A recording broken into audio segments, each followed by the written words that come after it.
Hello YouTube, my name is Nero. Today we have some more Call of Duty WWII, and what news we have to cover today, ladies and gentlemen. So, it's actually yesterday's news, but it's very interesting news that I would like to share with you guys here today. So, a bunch of copies of Call of Duty WWII have been stolen from the Sony DADC in Terre Haute, Indiana, which of course is the home of the late great Yodi Slayer. They were stolen by a guy by the name of Deshay Tolls, who stole a bunch of them and sold them on eBay for $45 a piece. He's facing a misdemeanor count of theft and a felony count of offense against intellectual property. I've never actually heard of that before, but it's a felony count, which of course is a very big deal. And man, this story hits pretty close to home. If you guys don't know, a lot of YouTubers, not all of them of course, but a lot of YouTubers, especially here in the Call of Duty scene, will try to get an early copy of the newest Call of Duty game. The reason why we do it is because we of course want to play the game as soon as possible and start recording stuff and have a bunch of videos ready to go for opening night, right? It's kind of a business expense for us, but at the same time, all these years, we've always kind of just turned the other cheek and pretended that we're not buying stolen items. Whereas, how else are they going to get the game, right? We buy these copies of the game on eBay or Craigslist or what have you from some shady guy. Some people actually do meetups and parking lots. I've always just like bought mine off of eBay and had them sent to my house. And all this time, we're buying stolen items probably. We can't know for sure, but chances are, like, how else are you supposed to get an early copy of a Call of Duty game if it's not being stolen from somewhere, right? It's, oh man. So seeing stuff like this actually happen, I don't know if I want to get World War II now. What happened to the actual copies, right? They said he was actually selling these on eBay for $45 a piece. What happened to all the copies that he actually, like, sent off to the people who bought them? Like, are they hunting down those people and getting those games? Are those people being charged with buying a stolen item? Because they knew they're buying an early copy of the game. So I wonder how this is actually going to play out. I hope none of those guys actually get in trouble. And it has me wondering if I should even try to get World War II early this year. Obviously, it's a very good thing. It's honestly a lot of fun. Like, when you have an early copy of a Call of Duty game, you get to only play pretty much with people you recognize, right? I got an early copy of Black Ops 2. I got one for Ghosts, one for Advanced Warfare.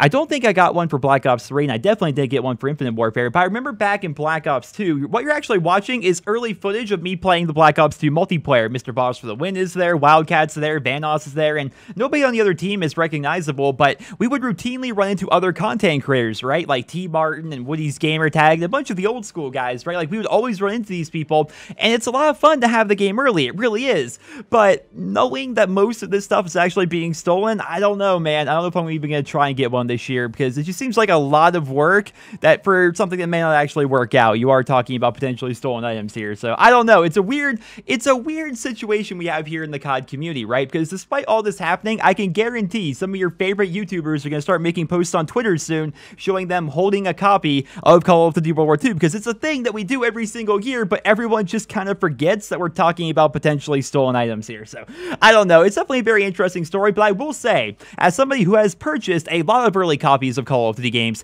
$45 for a copy of World War II more than 2 weeks before launch? What was that guy thinking? You could very easily get over $300 a copy this early. Now, of course, the price people are willing to pay is directly related to how close they are to launch. If you're talking about getting the game 2 or 3 days early, we'll pay extra. Sure, we'll pay $90 or something like that, but we're not going to pay $300. But if you're talking like a couple of weeks before the game actually comes out, YouTubers are going to spend a lot of money on that. Some people will put up $1,000 for that. It's freaking ridiculous. There's definitely a big market for this, but we're talking about theft. So maybe people should actually try to get into this kind of thing. But definitely, I thought it was a very interesting news story. This is like, we don't hear about this, right? People always talk about getting early copies of COD, but I don't think anybody's ever actually been caught the same way this guy's been caught, at least not to my knowledge. So definitely a pretty interesting story. And next up here, we have another interesting story surrounding Call of Duty World War II.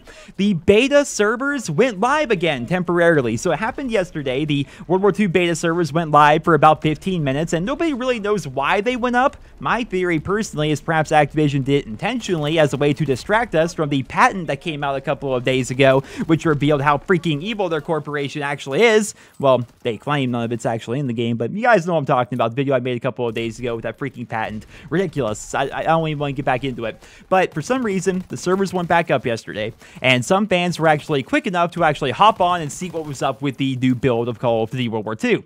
Some maps that were actually previously leaked to us, like Wolf's Lair and St. Mary Dumont, they were actually able to be seen seen within the map lists of the new beta build, but they weren't playable. One map that was playable, however, would be Flak Towers. This map, of course, was initially shown to us in a competitive promotional live stream for Call of Duty WWII. It's actually set atop one of the Flak Towers that were constructed to protect Berlin. It looks like an awesome map, and fans were actually able to play on it and record footage of it, though unfortunately, Activision has been taking down any and all footage showing early gameplay of that particular map, because according to them, you weren't supposed to see what happened in the beta yesterday, so any footage from that is being taken down by them. So of course, I can't show you guys any new footage, but I can tell you I have seen some images, and this new build of Call of Duty WWII has revealed that Ground War is going to be a separate playlist within Call of Duty WWII. We are going to have Core, we are going to have Hardcore, and we are going to have Ground War, which is very good news if you ask me, because that means at the very least, there are going to be a few maps in the game large enough to support 9v9. I think we were all pretty concerned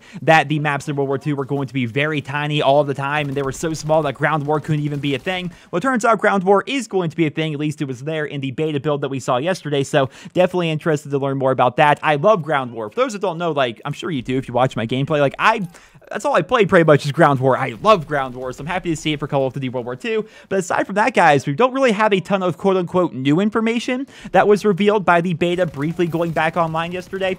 All it really did was confirm a lot of the leaked information that we have been receiving from fans who have been digging around within the PC beta game files, right? For example, all the game modes that were leaked were there in that build. Some of the maps that were leaked previously were also there in that build, stuff like that. So, ladies and gentlemen, that's all I have for you guys here today, just rounding up some news surrounding Call of Duty WWII. And here is your friendly reminder.